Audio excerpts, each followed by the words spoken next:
All right. So today, JD, I'm really excited to have you on.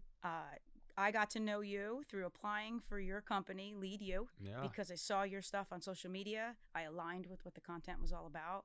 I met you and instantly knew that we would have a connection. sure. I love the fact that what I was doing at a level with all in athletes was what you were doing with the younger population. And I wanted to see how you connected with that younger population to teach the skills that were needed. So I've jumped in September and you have like been part of my journey, and everything I learned with Lead You is now getting transferred to all in athletes, and it's just been a great collaboration. Yeah, So tell me a little bit about yourself. awesome. Yeah, no, very, very excited to be here. So thanks, Ange. This is really Yeah. cool. I guess, yeah, my backstory, which I guess you've probably heard at every assembly we've done together, can get a little old. But yeah, I grew up locally here in Jersey, and Donovan Catholic, called Mondon back then. After high school, went out to Pennsylvania. I was in the Poconos. Did college for 5 years. Okay. Ask me what degree I got, Ange. What degree did you get, JD? I got a history degree after 5 years, which my parents were very proud of me for. It was like a hobby. I was like, yeah, history. Everyone's like, you're a history buff. I was like, no. So I will say it's interesting, right? With college, it's at least my experience was you show up, you're there, they're like, welcome. You're living on your own for the first time. You're meeting all these people for the first time. You have all these choices, good or bad, that you're making at that time in your life. And then they're like, by the way, figure out what you want to do for the rest of your life. So I didn't know, so I just was like, I like history. So I ended up with history. Okay. After 5 years, it was a great experience. I made a lot of good Yeah. connections out there, people that are actually a big part of Lead You to this Okay. day. And then after that, I needed to kind of get a kick in the butt, and I got it through the military. I decided to enlist. I Yeah. did 4 years Air Force, a Wow. couple of deployments overseas. And when I got out of the Air Force, I became a teacher. Air Force kind of taught me like what I don't want to do in life and also what I want to do. So Okay. I knew I wanted to work with kids. Long story short, ended up teaching elementary school.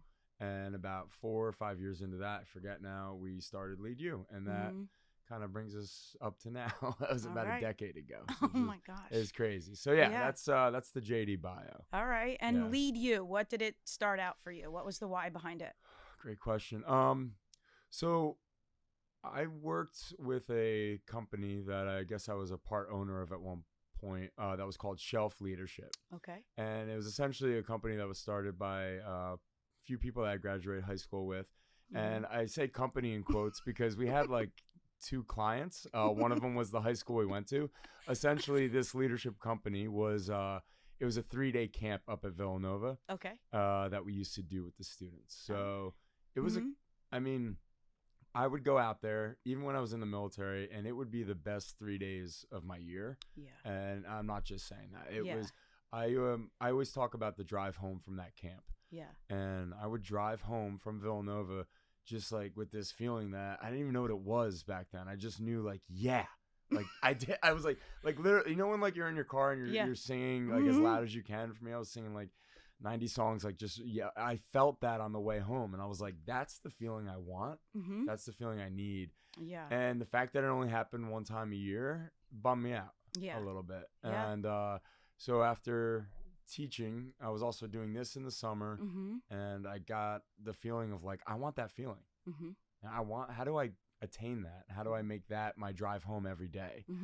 And essentially, I was teaching for about 4 or 5 years, and I decided to respectfully resign, which was tough because I had a really good district, really awesome colleagues, working with people that are still friends of mine to this day, and just awesome humans. And I had to walk away from that to try to start this. And the why and the vision was I want that feeling selfishly for myself, but I want to teach some of those bigger life lessons that the public school system wasn't really designed for me to do back then. I would put it that way. And, I was trying, I kind of enjoyed moments where my students would come up to me after recess and be like, Mr. Wilson, this happened. Mr. Wilson, I'm feeling this way. Like, I love those moments that were teachable moments about empathy and mindfulness. And I was like, how do I teach that? Because I'm not a good math teacher. like that's not working. And I love those moments. So I try to take that and say, how do I do it? And, we decided to do it back then through assemblies and leadership workshops. Took that leap. Yeah. You just went in. I went in. I had the right people around me. Yeah. I was definitely the one who took the first jump. But I went in. I was like, this is how it has to happen. It starts here. So we took over those leadership camps in the summer. Okay. We had a client, Donovan Catholic, and actually St. Rose brought us back to it's a local high school here, and we did that for the first time. And then I was like, okay. And then the fall came, and I was like, oh wait. I'm broke. I have a logo. The logo is good. So where do I go from here? And how do we? And so I started selling something. I started selling a feeling. Yeah. I started selling I don't know if that makes sense, but it started makes total sense. I was trying to sell people because I didn't have anything to show for it other than a couple pictures here and there, or like me just talking about it. So I sold passion to people, like give me a chance and we'll show you what it is. And I didn't even know what it was. Yeah. Yet. But I knew I had the You took a step every day. Yeah. That's a good way of looking at it. Yeah, that's what you did. And now fast forward.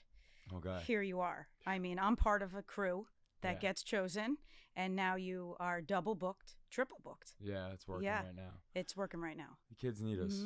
They do. Yeah. Yeah. And that simple assembly with that passion and those values that you wanted to send are now being in middle schools, and people, every time I know I leave, it's like, holy smokes, like you're coming here and our kids pay attention, where we pay people and they want to just shoot their eyes out. Right. Yeah. And it's the most unbelievable feedback I've ever seen. Thank you. Yeah. So for me to hear that story from a decade ago, to know you're here is also like, hopefully the listeners hear like the resilience of that. Like staying the course. Yeah. Being, following your gut and your intuition and your passion. And a feeling. And that's you all wanted that feeling. It's a feeling. That's all. Now I have it every day. I just left one right now, driving over here, and I felt that way. I was like, that was awesome. I'm still listening to the same music, and I'm still singing in my car, and I'm like, still stoked on what I do and what we do. Country Mike, yesterday when we were done and this huddle that you guys do and you bring into it, he's like, I love my job. He's like, I got so excited at some point during that assembly where I was like, I love my job. And I'm like, was it the time when the teacher's name was Mrs. Robinson and you started singing the song? He's like, yeah, little moments like that, right? Yeah. Little fun moments. And you look at the energy. Just, I mean, I hate to quote Elf at this time of year, but I'm going to. It was smiling. I love smiling and my face hurts. Yeah, right. During the assemblies. Yeah, like, it literally. Does. Everybody's, it's lead you. Yeah, smiling's our favorite. We got like, I agree with that. And those moments, and I'm happy to hear that. Shout out Country Mike. Follow him on Instagram. Yeah. But I'm happy to hear that that's the feeling that other people are also getting from this now. I want to know about the logo. A lot of people do. Can we share it? Sure. I wish it was a better story. But the truth is, so right after I left teaching, I decided to, reconnect with one of my college buddies, 5-year history degree. One of my buddies, Justin, who is a really an integral part of guiding me and all of us on this journey, along with Kelly, to like elevate us to a company level and all the logistics and keeping us aligned. And we went out with our significant others at the time on a trip. I was like, I just left my job. I need to get out. I need to do something new. So long story short, we ended up going to do the coastline, the Big Sur and everything. So I think it was we went from like Portland all the way down south, and we did the beautiful drive out on the California coast and all that, redwoods, everything. So reason I'm telling you all that, at one point I was sitting with him and we were looking all out, and we saw whales breaching, and I was like, whales are just amazing. I've always thought, like, this is just a side thing, like I think whales are these beautiful creatures. They're these dinosaurs that are in the ocean. And I've always said, like, I think the whale should be the headline of every newspaper every day. People should be talking more about whales. I would love to see. If it's not the headline, it needs to be somewhere in there, because they're these beautiful creatures that are out there, and they're just, and the communication and the things they have. So I have a thing for whales, clearly.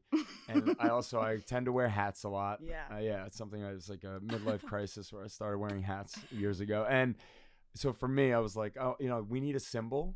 And the whale always seemed to make sense for me. Yeah.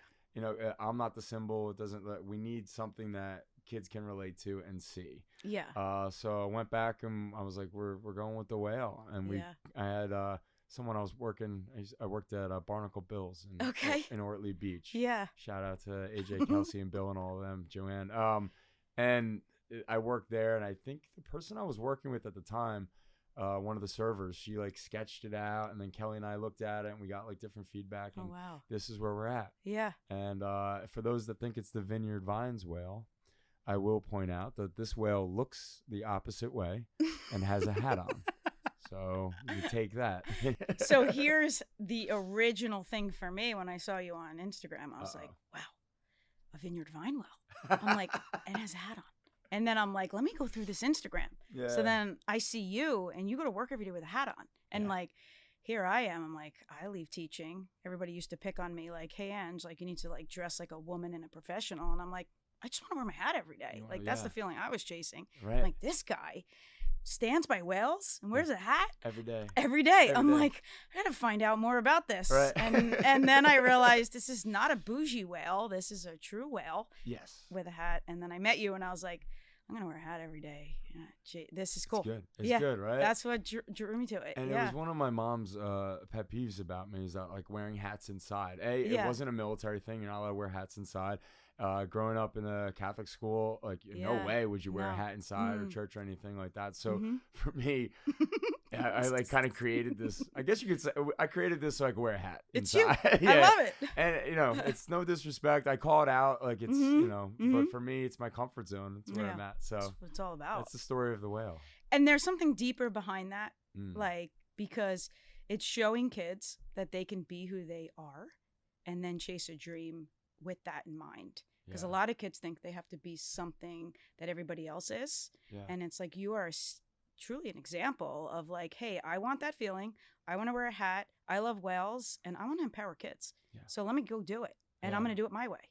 Exactly. And that's what more kids need to see. They need to hear those stories more than just saying, go to college. You have to finish in 4 years. You pick your career. Yeah. And then did you get any life skills training in that? Yeah, right. And are you ready for the real world? Because it's kind of creepy. Yeah, yeah. Until you figure out that you can be yourself and love what you do. Do you think? Do you think that's changing? Like, do you think now there's more? I just feel like the word entrepreneur. Yeah. As I feel like it's Shark Tank the last 10, 15 years, but like. That wasn't something that was thought about. And, maybe it was just my experience, but like, it was like, you're right. You go to college, which is, I'm still paying for it today. And you go to college, you do this. Like, do you think that's changing? Yes. It is, right? I do. Like, I've noticed that too. And I think like part of our job is to show the kids that it is changing, and then show education that it is changing. Like, value what these other skills these kids can have. Like, you don't need to be the big owner of a CEO of a company. Like, you can be like Gary Vee, and he is that. Yeah. But he's coming down to earth and saying to you, go learn a skill, go sell at a go sell at a garage sale. Yep. Figure out like a way to just use your strengths. Right. And go after it. So I definitely think it is. That's I think part of my mission too, is to show kids that you could do it in so many different ways. Right. Like so many different ways. There's so many ways to make money that makes you happy. I do. Yeah. And just letting that, and I think you're right. I think sharing other people's stories or sharing your story of how you do that is just a small way that they can say, oh, it's possible. Yep. And it's great. I mean, and we're not sitting here on piles of cash by any means. No. So it's, what is the goal? What are you really seeking? Are you seeking loving what you do every day? That's possible. Yeah. If you're seeking loving what you do every day and lots of money, that's possible too. Yes. But it's what do you want to do, and what is your goal? Yeah. I'm gonna wear this hat because I'm not gonna afford Botox. So that's showing, covering the Botox wrinkles, and not gonna look young. Not 47. So what would you like as far as resiliency? What is a moment in your life where you had to be super resilient to keep going? Great question. So I think it seems like the COVID, of course, in the pandemic was obviously a tough time for so many people. You know, I was lucky I didn't lose anybody personally through that, but you know, that was a rough patch for me because what we were doing at that time, we felt at least that we figured it out as a crew, as a team. You know, everybody. There was years where like you know, I wasn't personally making any money, and the crew was, I'll Venmo you eventually, you know, and then they were so patient with me and just to figure it out. And by that year, we figured it out. You know, I brought on one of my favorite humans in the world, Joan. I don't know if you've met Joan yet, Joan Franco. She was my former algebra teacher in high school. Yeah, which, you know, she's the reason I'm not great at math, but she's also the reason that I'm sitting here right now. No, but we joke about it because Joan came on and she just left teaching and she started doing our books, and she was the one holding me to budgets and being like, this needs to happen. This needs to be a thing. And, you know, so we felt between Joan and then Kelly's help, you know, and really building this thing and processes in place. Kelly Colson, who was teaching the whole time and also doing this somehow, we felt like we had reached the top. We did a tour in Canada like the week before COVID really hit, and we were out there and like it was high times, you know. We were out there, we're like, look at us, we're international. We felt like we figured it out, and it was working, and the kids loved it, we loved it, and we were gelling. And then it, you know, that happened you know, pretty much a week after that Canada trip. And so like the timing was interesting because like the bank account was finally working, the company was growing, everybody, it really seemed to be working. And then that happened, and I've always said like what we do, it's hard to translate online. And we've tried, and we do offer programming like that, but I need this. I need the kids need this too. It's a feeling you're creating. It's an experience. You need to be in the room, and nobody was getting in the room obviously at that time. So that was tough. Yeah, I had to kind of do some self-reflection. I just lost my mom on a personal level, so like there was that happening, and trying to navigate what am I doing and where's this going. So we shut the company down, we paused it, and I moved to Hawaii, so don't feel too bad for me. But the reason I did that was did you ever recognize when like you just need a change of environment? Sure. I was like, I just need a change of environment. I need a new filter. I need new downloads to happen in my life right now. So I had to figure out how do I just shift everything. I need to shift my environment, my atmosphere. So kind of freaked out, moved to Hawaii after shutting the company down.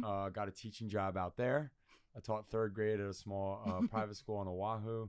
And, you know, during that time, I think I started to kind of, I didn't talk as much. At least I like to think that. And I was trying to like listen more. And I was trying to listen to what's going on up here. What do I want to do?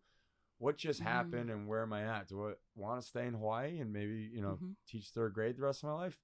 Maybe. I love surfing. I love the mindfulness and meditation. Life slowed down. And for me, I realized that I have to be resilient in this moment. I don't know what the goal is, but I know that I need to shift my energy. And I think listening to yourself, and for me, that was kind of part of my path, if you will. So you slowed down to figure it out. Yeah. It's huge. Yeah, and it did slow me down at the time, which I really needed. Yeah. And you came back. Yeah, then I came back. So, but that was definitely the lowest for the company and the lowest for me. But it was also like I was in a very healthy mindset, I think, out there. Yeah. And I was surrounded by just, again, tremendous people. And that's what it comes down to. So the cliche, like you grow when you're the most uncomfortable, is spot on. Spot on. It's spot on. It is. I went out there. I knew nobody. Yeah. I didn't know anybody out there, and so cool. Starting from day one, and like really helped. And I was super uncomfortable. Yeah. And also like culturally, I was like uncomfortable too. I learned a lot when I was out there. Oh yeah. I was like, okay, like the tall white Jersey person, like, you know, works here, but like you go out there and like you realize, oh, I do need to listen. I do need to realize the people around me and learn. And I did a lot of that. I did a lot of listening. That's interesting. Yeah. Those locals are They take it very seriously. As they should. As Yeah. they should. I'm learning the story, and I just was like, okay, like the world is, it's bigger than Monmouth County, Yes. New Jersey. And you think I would have learned that in the military, but for me, that was a really good moment. Yeah. Where I listened a lot, and I also listened to what do I want to do, and do I want to get that feeling back, that drive home? Mm-hmm. Yeah. Drive home. So the military, like that was always a dream of mine. Couldn't go into the military. Yeah. Well, I could see you in the military. I wanted to so bad, so I wasn't born with ACLs. I don't know if I told you that, but Country Mike now knows because he makes fun of me. And but you weren't born with ACLs? No. And so when I went to go do the training, it was a medical risk to go into the military. Okay. Yes. So did you know what you wanted to join? I wanted to be G.I. Jane. So I just Marine? Yes, Nice. I did. And I just couldn't complete the trainings because at that point was right after I left college, after being a college athlete. I had already had like 4 surgeries, and they were just like, no. So even the National Guard wouldn't take me. Yeah. So I was like, okay. So the military was something I wanted because I wanted to be a part of a community. I left being part of a team, and I was like, I need this next. I need structure. This is the only way Angie's going to exist because of my background. And I was like, this is what I want. And they didn't take me. Yeah. So I want to know your biggest lesson from the military. Ooh. So I can live through that right now. That's a great question. My biggest lesson in the military is perspective. Okay. I would say. Mm-hmm. During my deployments, just you get a perspective of what life is like elsewhere. You see the world through a very interesting lens. Mm-hmm. You meet tremendous humans that are capable of what you thought were impossible things, and just selfless people, and you realize like, all right, there is so much good in the world.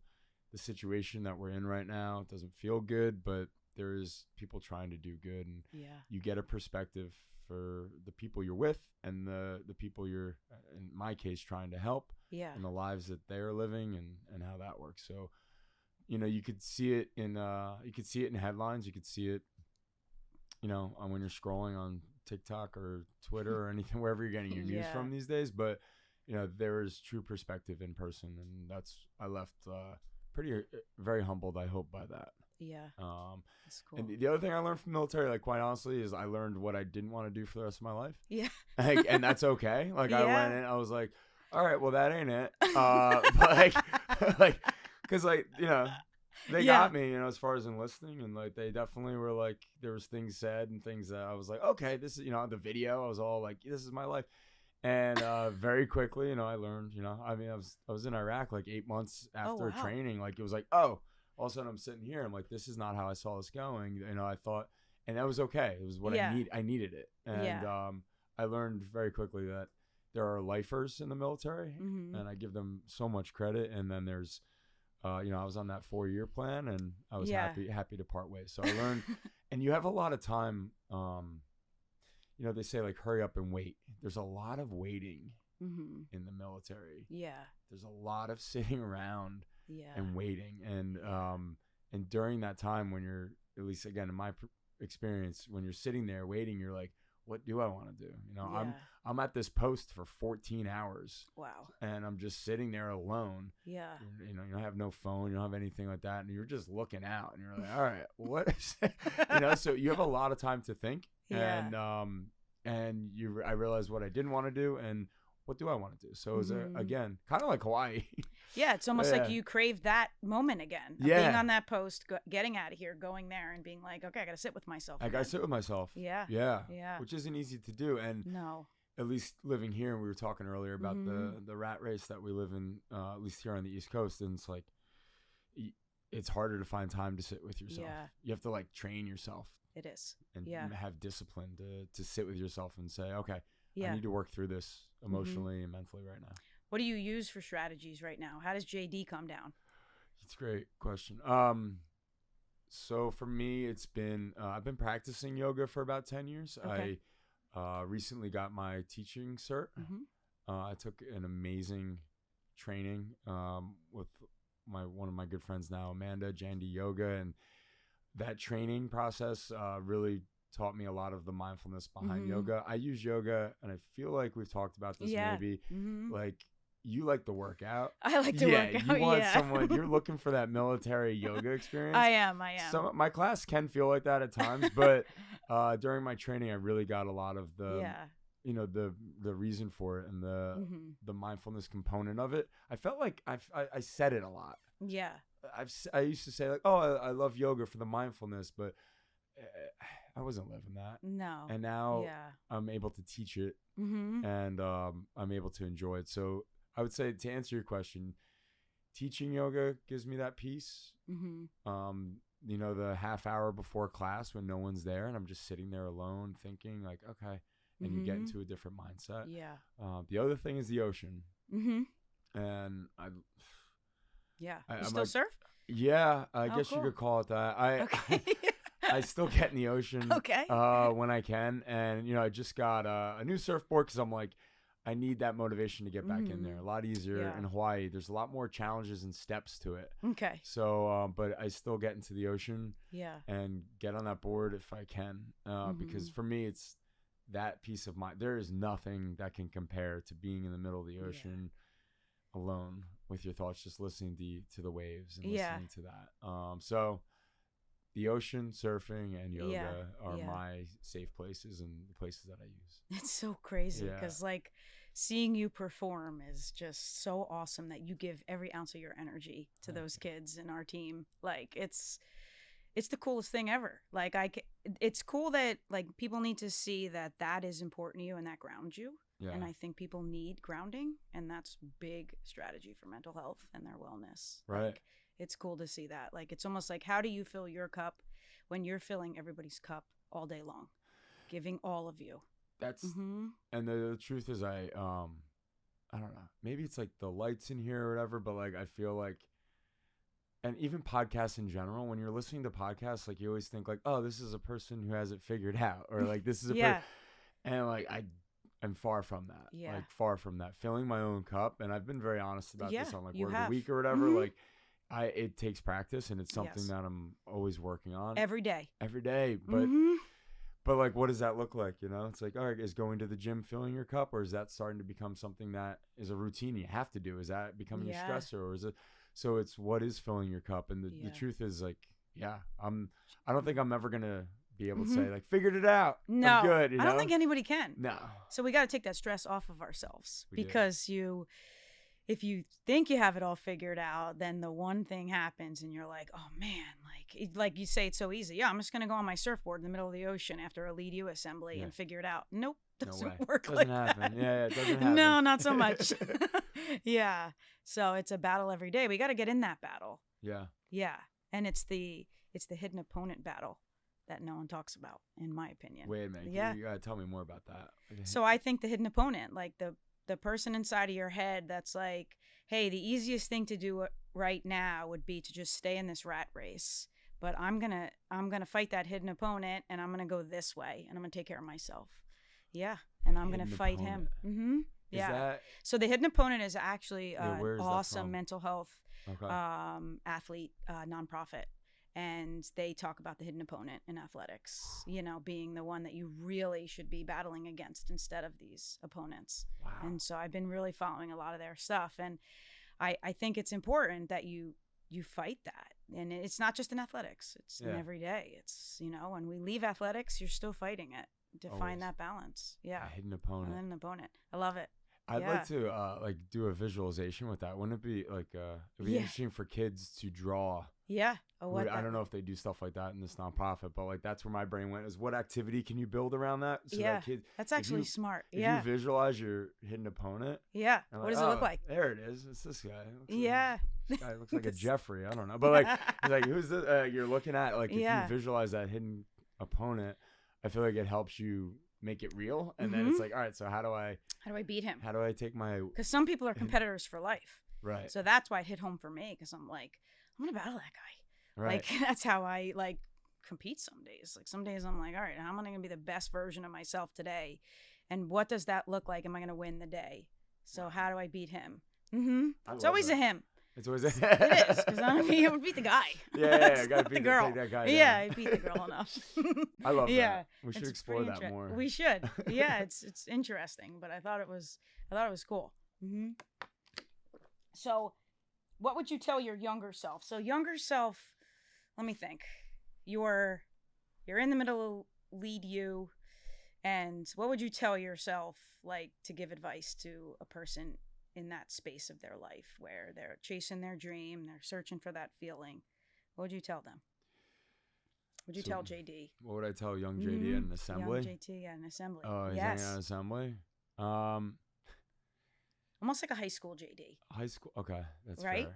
That's fair. Yeah, high school JD was what my mom called my all ugly stage. It was braces. I was about 2 feet shorter and a lot wider. But I still had the same jokes. But so that JD needed to hear a lot. I guess I would start with be patient.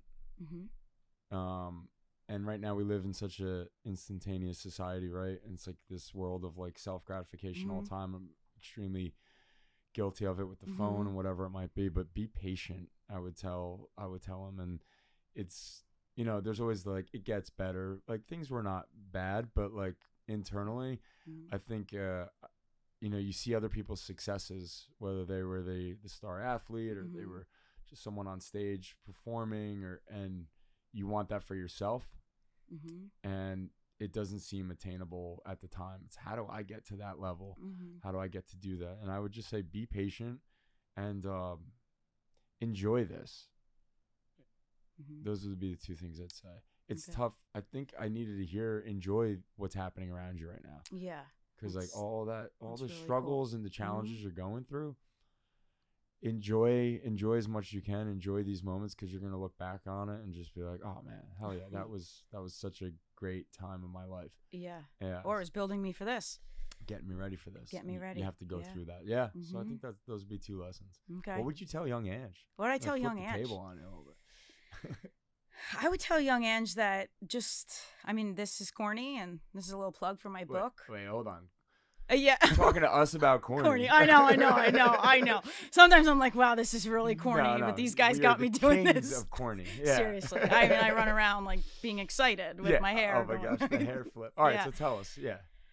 I would honestly give a little plug for my book and say you soar into the storms. Like you just take them and you get through them, because you're going to get to a point in your life and you're like, I went through that because I needed to learn this for my future self. And if you're patient, like you said, with that process, then you're going to be like, wow, like nothing was a waste of time.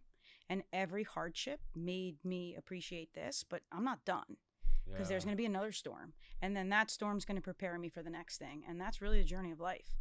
So it would be like, just take the storms, and some storms are bigger. Like my storms might be bigger than the next kid, but failing a test and not being a good student is the same storm for somebody losing a parent or going through dysfunction or dealing with drugs. Like, soar into the storms. Wow. Like, go, man. That's beautiful. You have a book coming out on that? I do. I know you don't want to talk too much about it, but that's awesome. I'm writing a book. I'm probably, hardest thing in writing the book is just finding the right way to use my past as a positive, right? So it is a positive, but it's not putting down the people along the way that help, that were my storms.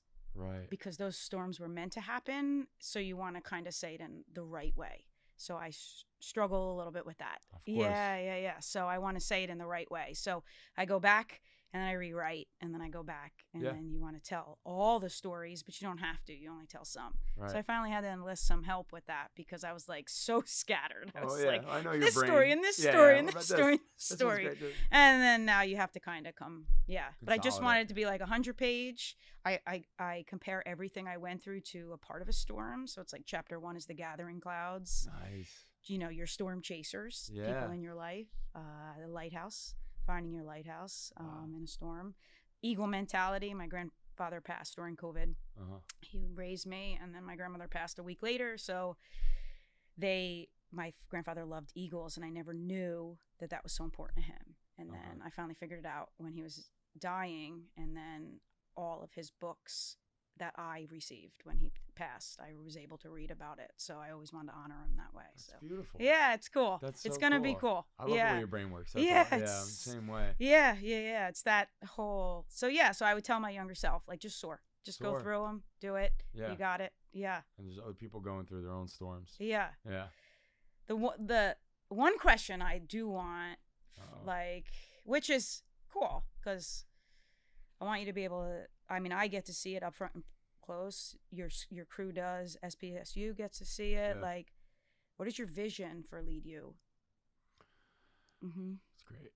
Yeah. I want every school to understand that this coming in is going to change their culture. Yeah. My vision for Lead You is to continue to curate these experiences, to engage, educate, empower, not just kids, but learners of all ages. That's essentially our mission statement. What does that mean? It means we want to continue to do what we're doing, but we want to start making sure that we are keeping the quality of the experience to where it's always been. However, we are maybe starting to get into different markets, as we already are, heading down to Florida and things like that. But there's different opportunities that are coming our way. Yeah. And we want to make these experiences real. And you know, we've been doing it a certain way for so long, and creatively, because of SPTS, we've been able to really collaborate and learn more and bring on more people that are going to elevate the experience. Yeah. You know, and it's, I mean, elevating resilience, I didn't even notice, but like, but we want to elevate. We want to elevate. And, you know, there's no number I have in mind. There's no 50 states, all these chapters. Yeah. I just want to make sure that we are growing at a rate where the experience is still real. And when we're elevating with the times, we're elevating with technology, and we're still able to connect with our audiences. Because the number one thing we've always heard back is how engaging it is. Yes. And, you know, that can change. People are getting older. The times are changing. It's harder and harder to relate to kids and meet them where they're at. Yeah. So I want to make sure that we continue to elevate and we continue to grow at a rate where the experience is only improving as we're growing. I don't think you realize this, though. What you do for your employees is that you inspire them to want to do that.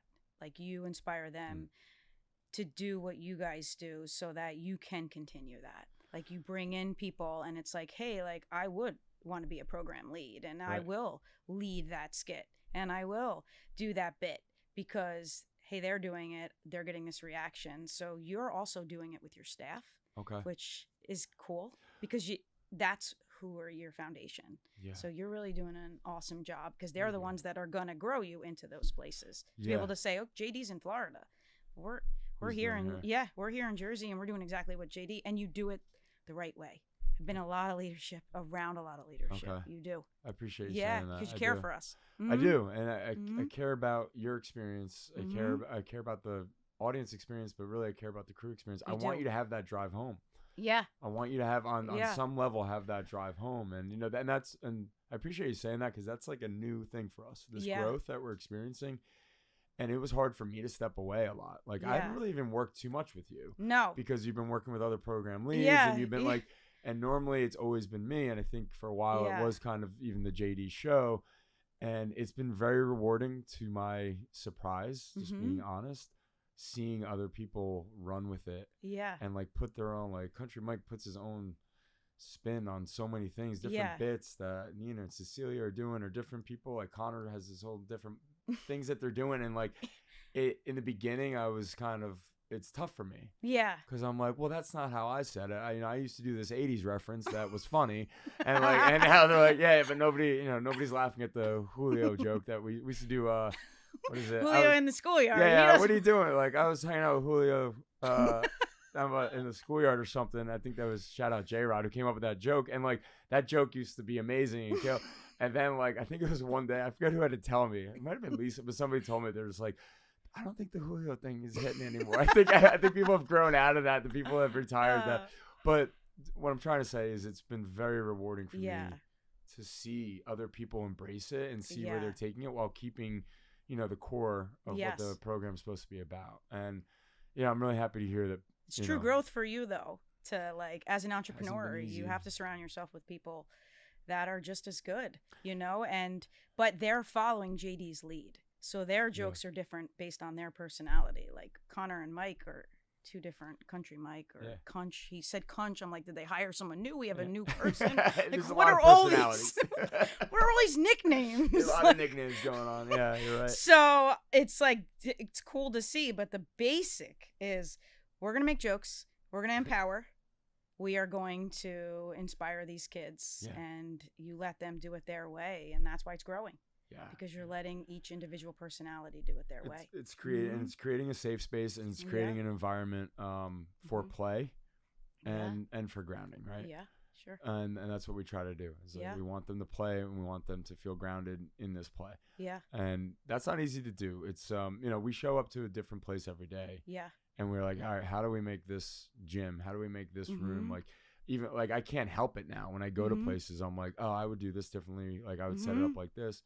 It's creating that environment and that space to do it. So the growth is happening, you know, for me personally, but it's also in order for that to, in order for this to grow, I needed it to grow, and I still need to.